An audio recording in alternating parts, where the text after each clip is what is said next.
a good um, sense of not sense, but a good amount of passive income.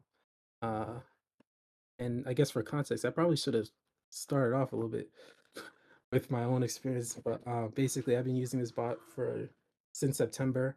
Um, Ronan was actually the one who taught me about decoders. I wouldn't have actually even gotten into decoders before Ronan. He taught me how to use decoders, set it up, XYZ. And basically, when I first started using decoders, it wasn't really there wasn't really a robust set of features. Like it wasn't as comprehensive as it is now. Now there's just like so many different features, and then also they're gonna roll out a Discord bot, a copy trading bot, as well. So there really is just a ton of stuff. They're working hard every day. The devs are always active in the chat. Whenever there's like different things, they're always pushing updates to kind of address any like concerns or different things. So they're like 100% receptive and to feedback and also just different ideas that people have.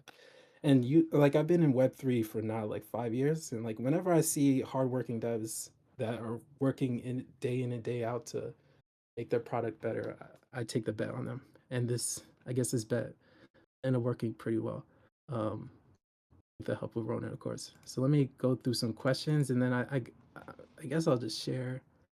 Um, I'll share my I'll share my wallets. Do you always use the same settings? So I should have prefaced that before. Should have prefaced that while I was talking.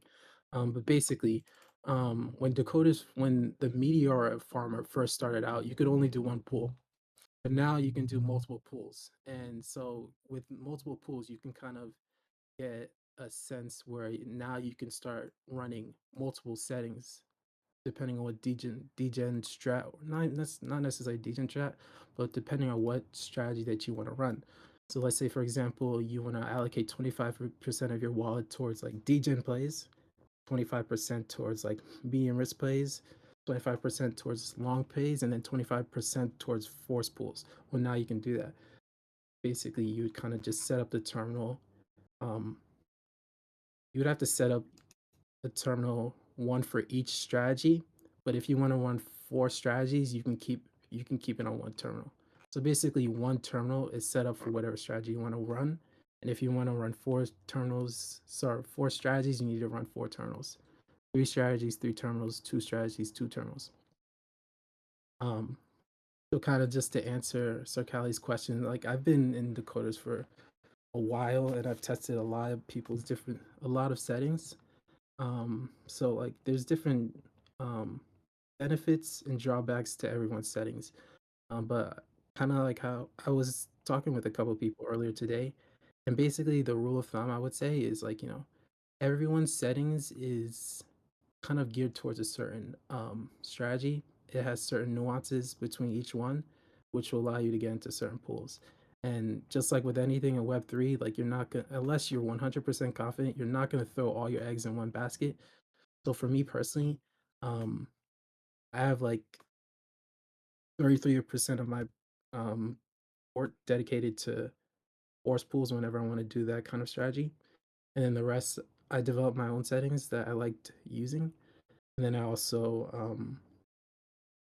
or use someone else's setting uh, that I'm using as well. So I'll just take a picture. These are like so in this, like I was saying in the Discord, they shared in the VC chat. Like I was saying in the Discord, they're always sharing people's settings. These are like, in my opinion, the settings I like the most. Um, so I joined all the threads, and then I also included IAPIN. I think his settings are good too. Um, and you can kind of tell based off the numbers who's like the most popular settings to use, and who's like the least popular aren't on here. But I think anyone on this screenshot is good. So if you decide to get in, um, you know, this is where you could. This is a list that you could write down, take a screenshot, save the screenshot, and when you join the Discord, you could go in there. Um, so yeah, so to answer your question, Sir Callie, Basically, my settings. I've been using my settings for a month and a half now, and I started adding um, at the beginning of the month. I was testing a bunch of settings, and now I'm settled on like two different settings: my settings and Nezuka's settings. So Nezuka, you can see here, he's the top guy.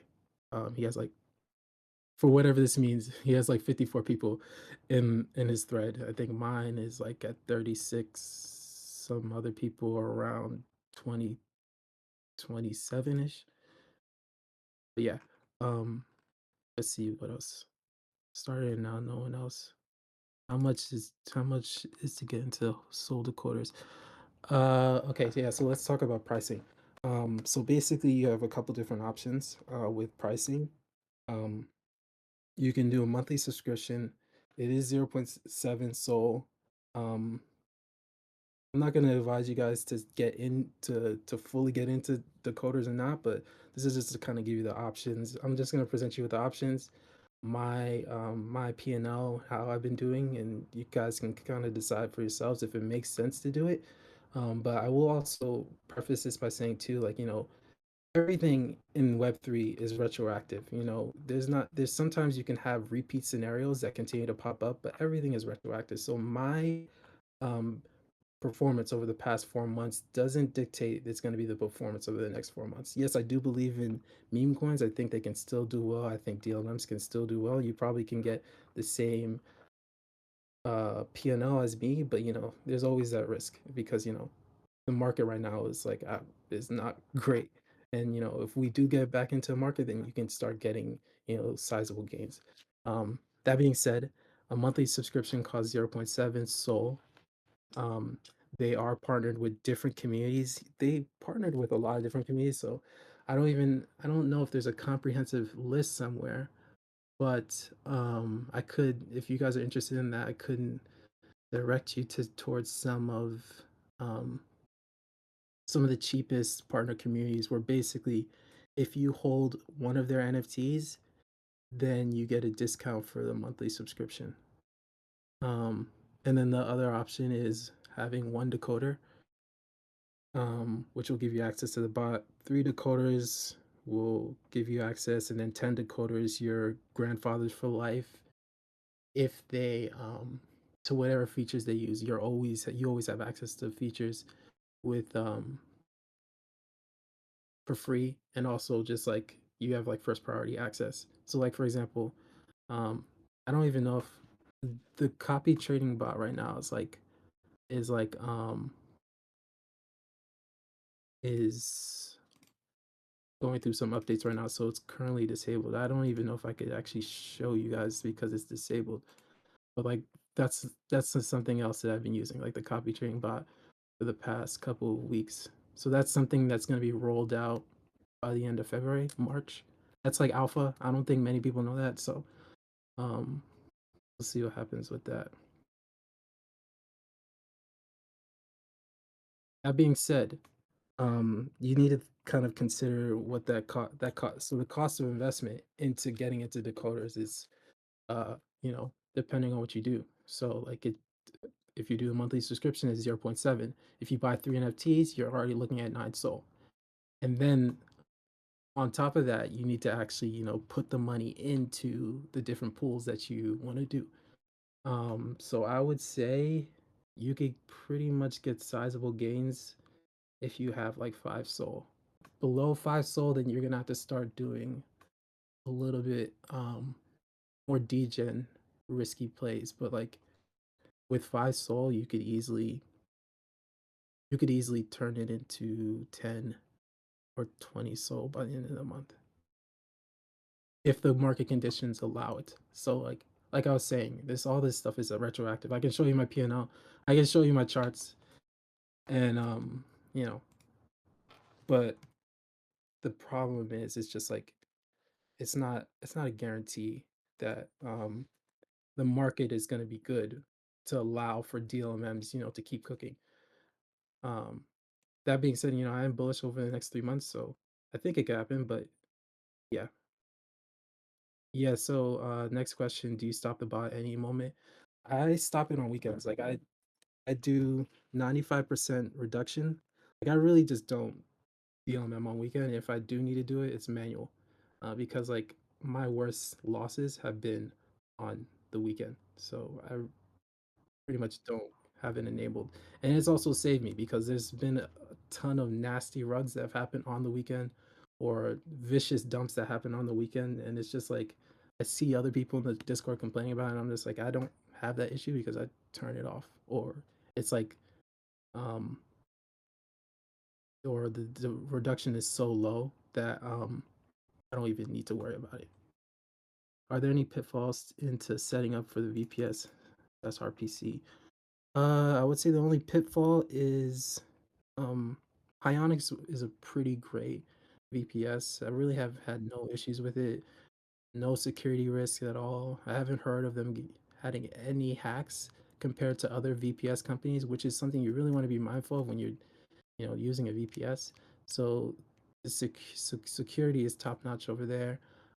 But the one thing I would say is the location that you do your VPS. So I didn't know anything, and I don't even know why this is the case. Someone smarter than me might say this is not the case, or might have an explanation for it. Anyways, my first VPS location was in China, and I don't live in China. I live in the west on the west coast of the United States, and it was absolutely slow. And someone told me you have to make your VPS somewhat close to you, so that way the speed won't be so slow because there's the latency between me moving my mouse and clicking it versus on the VPS was just it was like unbelievably slow. And I think that's the only pitfall that I can see for VPSs. For RPC stuff, um, if you're only planning to run one pool, it's fine if you just use a free one. But if you want to run multiple pools, you want to go with the paid one, um, because you run into it. Like I think it's just the way these RPC, the biggest RPC companies work with, like, Alchemy, QuickNode, Helios, all that stuff. Like their free nodes have limitations and their paid nodes are, like, more efficient.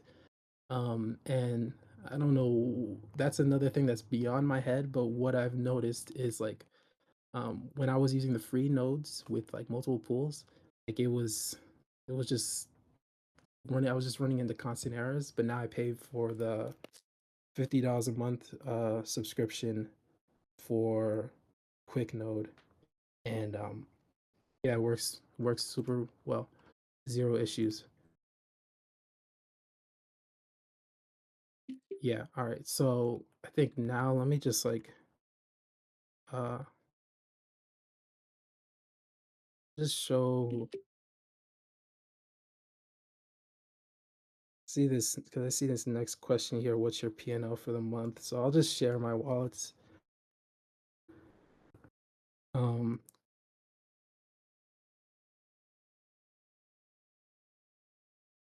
the time. But basically, the TLDR is like it's been good. That's why I'm even here. Like I wouldn't be wasting my time, kind of explaining, my experience if I didn't in believe in what this is doing and um in what a prof is doing. But basically, my total investment in this was because Ronan told me so early. I bought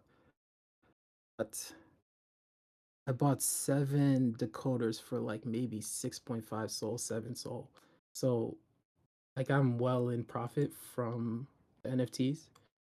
Um and then well in profit in terms of my profit for my wallets. I'm letting Geek Lad run up.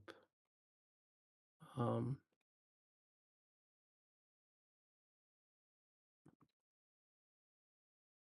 I'm letting Geek Lad run the results.